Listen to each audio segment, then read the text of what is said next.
Yesterday morning, my son Darren rang me from the Michelin-starred bistro in the Victoria Quarter.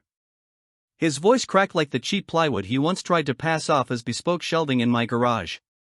"Dad, the black Amex is dead. Sarah's dad just paid a £480 bill with actual cash. He thinks we're skint. People are filming us on their phones."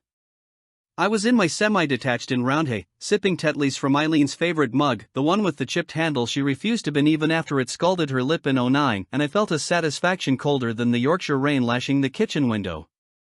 But to understand why I let my own flesh and blood drown in public shame, you have to know what happened the night before, when my daughter-in-law Sarah decided to gut me in front of the entire golf club committee, in my conservatory. I'm 72. Widowed. Prostate cancer in active surveillance, doctor's code 4, will watch it grow until it kills you.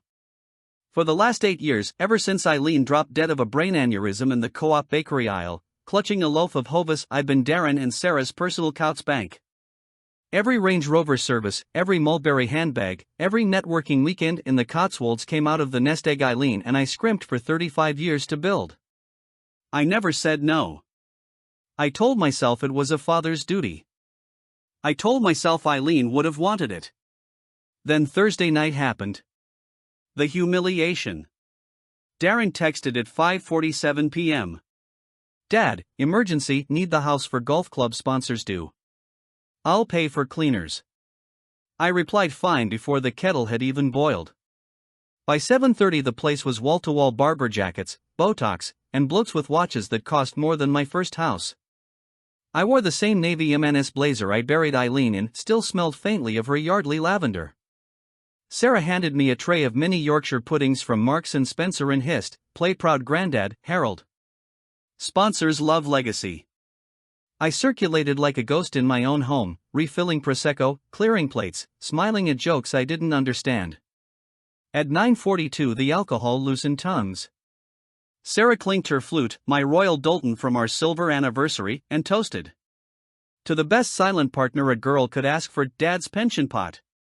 Laughter. iPhones up.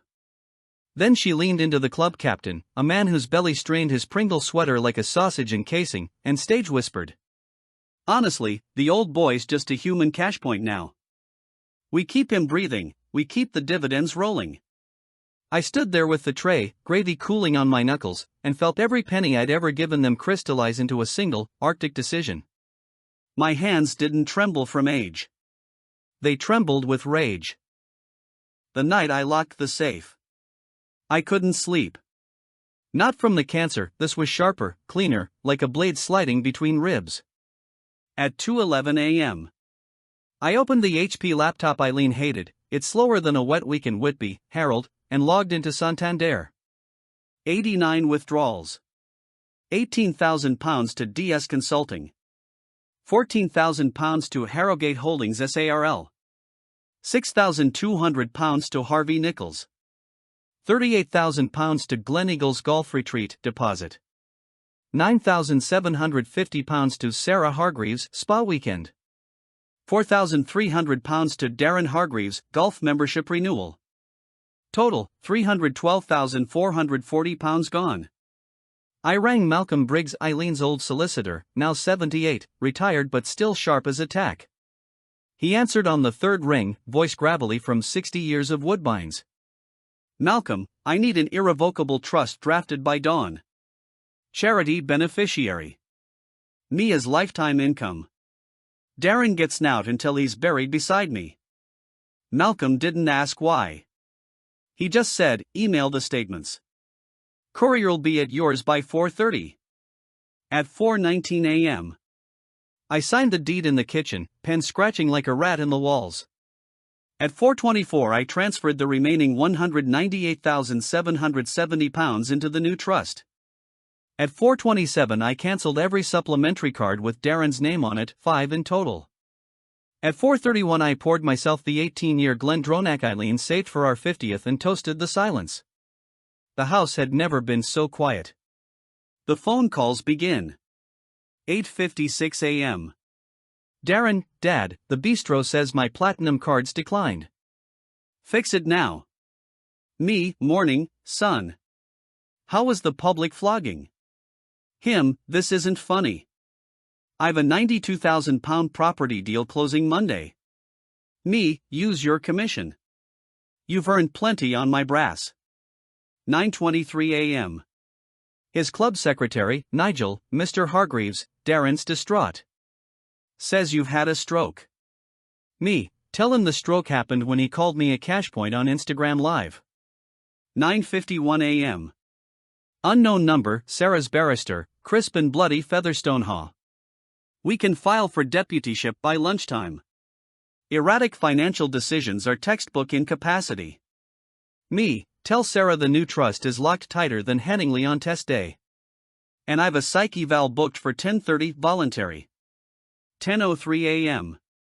Sarah herself, voice syrupy, Dad, we're worried. You're not yourself. Me, I'm more myself than I've been since 2017. Goodbye. The doorstep siege. 10:44 a.m. Doorbell. Darren, eyes bloodshot, holding a Costa cup he couldn't pay for. Behind him, 2 West Yorkshire police officers and a social worker with a clipboard and a face like a slapped haddock. Dad, open up. We're doing this for your own good. I opened the door holding Malcolm's courier envelope and a fresh psych report stamped capacity, full. PC Core, my old neighbor's lass, now in uniform, read the room in 2 seconds.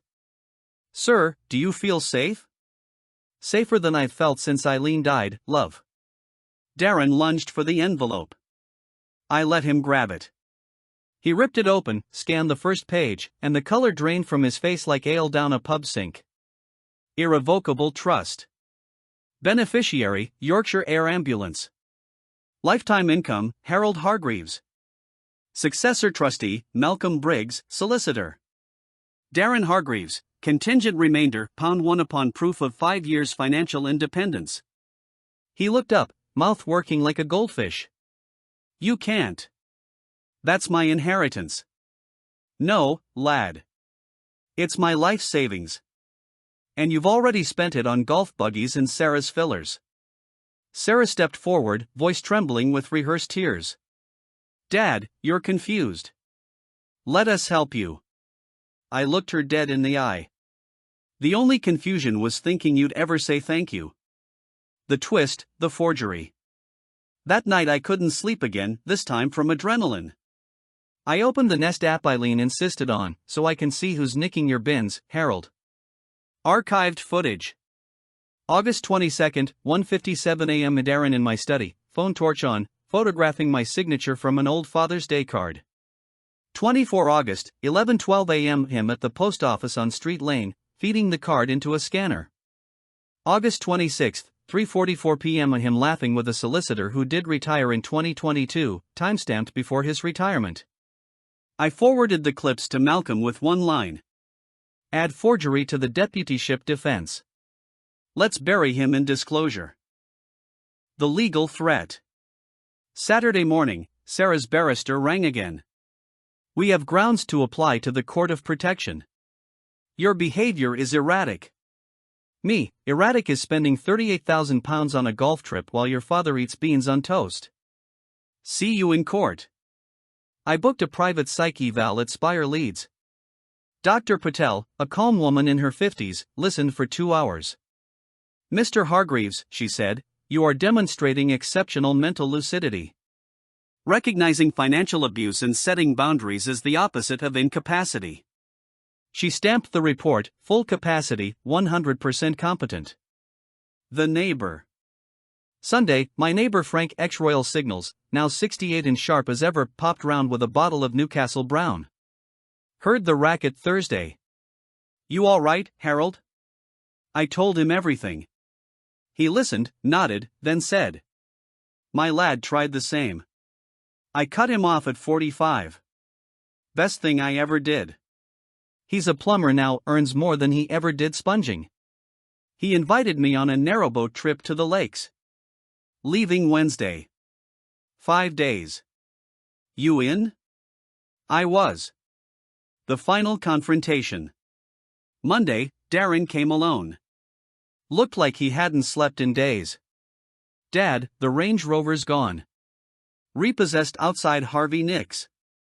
Sarah's dad won't lend us a tenner. Please. I handed him a printout. One-bed council flat, Hare Hills, £575 PCM, housing benefit eligible. You're 42. You've a job. Sort it. He cried. Actually cried. I'm sorry. I didn't mean. You meant every word. Now live with it. The lakes. 5 days on the narrowboat. No signal. No begging. Just water, whiskey, and men who'd learned the same lesson. One night, Frank said, "Kids think love is a blank check. It's not. It's a blank slate if they write respect on it." Epilogue, 1 year later. The cancer's stable. The air ambulance helipad is named Eileen's Landing. Darren sends a card every birthday, Wilco's, no cash inside. Last month he texted. Closed my first deal without your money, £1.2 million. Commission £36,000. Paid council tax early. I replied. Proud of you. Sunday dinner?